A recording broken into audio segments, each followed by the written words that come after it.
早就算6年雪梦了，依然嘅客家乡亲还系东欢喜到三山国王乡下客山送通花。国王嘛是看到通花会介欢喜。对，伊嘛是跟咱同款看到通花吼，那个白雪纷飞吼，头脑客庄这个活动非常有意义。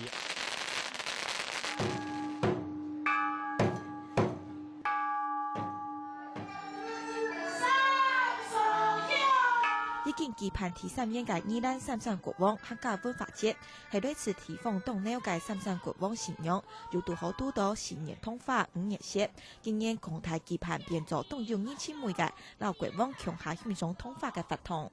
今年都變用到通花鄉下來盼，故說攞國王在通花享用。宜蘭縣係今年新家人嘅團聚，客家人都真希望。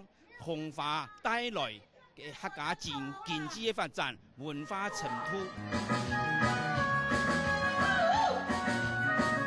新市嘅藝人舞本現場嘅氣氛和那生活，連推客嘅鄉親也願意係天然見繞。可以看到很多那個客家人的文化，譬如說上面有這個金子啊，這個帽子有繡花啊，很多很多親戚嘅鄉親都來參加吼，非常嘅歡喜啊。主辦單位表示講，視為今年舉辦法通成功，人擺也有可能會用安樣嘅文化結合方式來團結提奉情感，還有傳承客家文化。客家新聞7分之汪小琪宜蘭報道。